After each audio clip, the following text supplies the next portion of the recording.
today we are prepping apples for apple cider, and I just wanted to show you how I'm doing it because I don't have my apple grinder yet. I'm using my food processor, and what I've done is cut my apples in half, and I fill the food processor with just the chopping blade inside. And I have a 5-gallon bucket lined with the pressing bag from the apple grinder. Now, our apple grinder is an old apple grinder,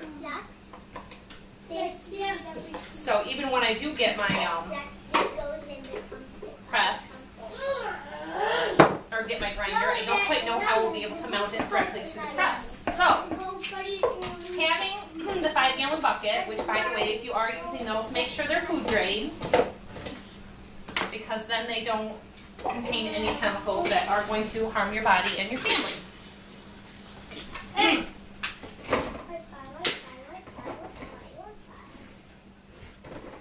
So you can see, I'm just loading it up and slice your blade in place. And then I just let the food processor do the rest of the work. Now, it's a little slow, but for now, the apples are ready. It's mid to late October, and we've got to get this going. So I went to Menards and I found my 5-gallon food grade buckets.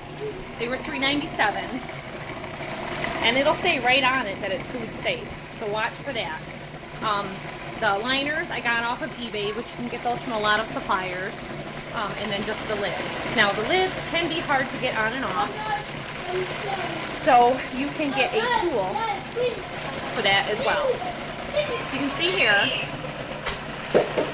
What's in here so far in the food processor and on the counter is a half a bushel of apples, and it's a mixed variety from our orchard in our backyard.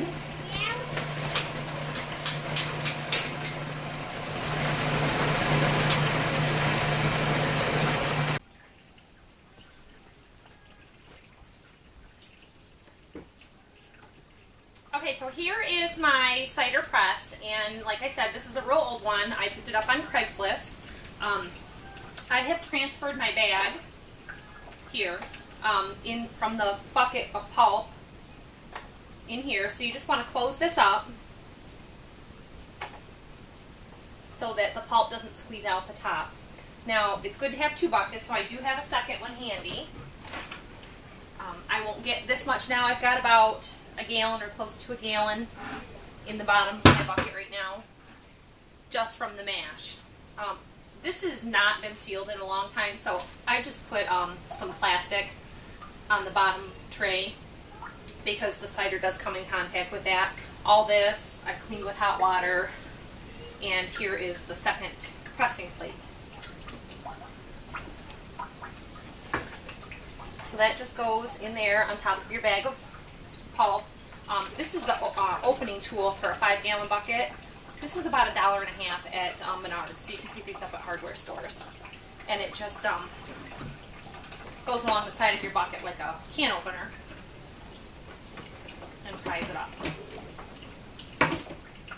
So since these are real hard to open, save your fingers and get that. Now, mine has a screw type with a long, like, broomstick handle.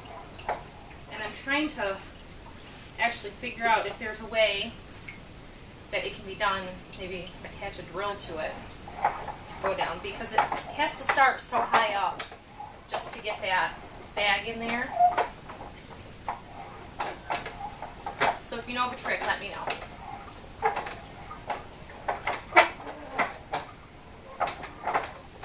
Also, if you need to oil these at all, they have food grade silicone sprays, or just use vegetable or olive oil also. That'll help it get through a little easier. Which, as you can see, I haven't done on this one yet. But I'm sure this is going to beat trying to do it with the sausage press. Also, you can use cheesecloth in place of that pressing bag.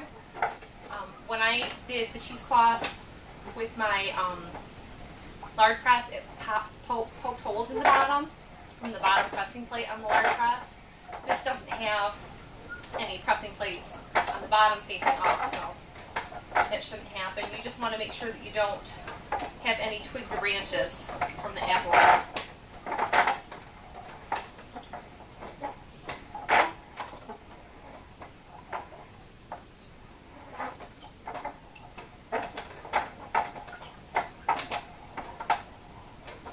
And I was going to say, I think we picked up the press for $150.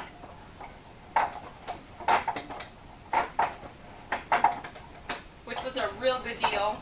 And it can be used for wine making, crushing pears, grapes, and apples.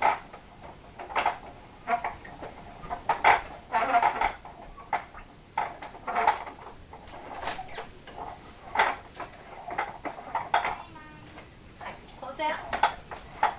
Go hit that button for me. We're making dinner right now.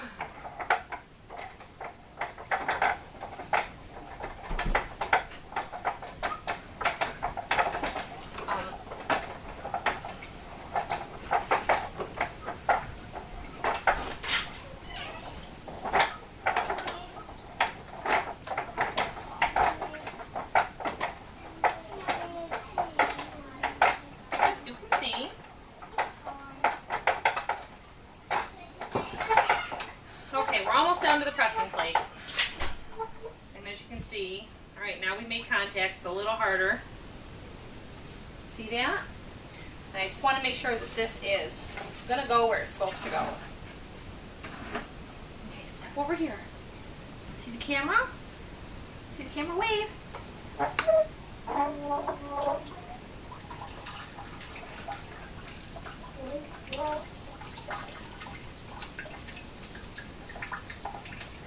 Now I'm just going at it kind of easy, and it's running right out into the bucket. If you have a food dehydrator, you can even use your oven. The pulp can be dehydrated and saved for cereals later on, mixed into granola, or in our case we're saving it for apple bran muffins. The part about the food processor and putting your apples through an apple crusher or apple grinder, a lot of people are concerned about the arsenic in the apple seeds, which customarily they are not cored and seeded before cider is made. You can, if you're concerned about that, use an apple corer to get all the seeds, of course, out of your apples. I figure the amount of arsenic that's in it has been safe for everyone for years, so I'm not going to worry about it for those trace amounts.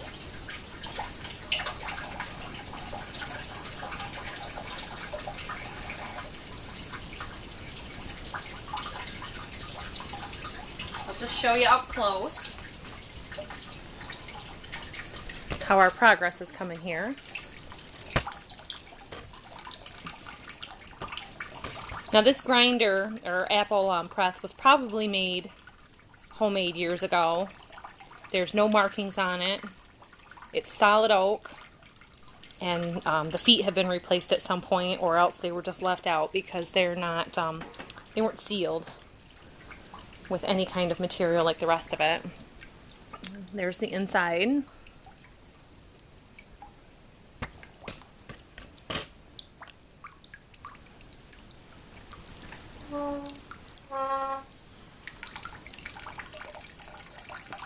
It's making more to it. Yes, it is. Now, as you can see, I'm quite pregnant doing this, and because of the long handle I have on this, it's giving me the leverage that it's not taking a lot of force to have to turn the handle. And the man that I bought this from was a very tall and thin Irish man, probably in his 80s.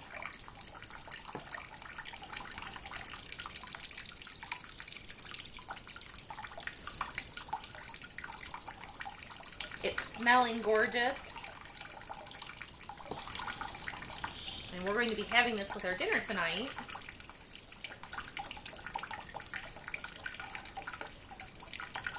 And just to tell you how good farm life is, we are having some pork steaks that were raised on our farm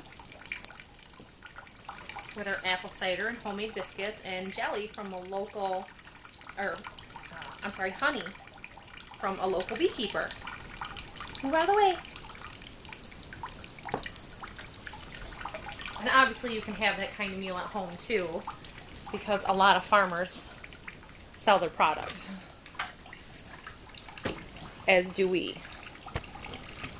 So there's our cider. Thanks for watching, everybody. And I will make another video when we get our apple grinder for the next batch. Say bye, Trey.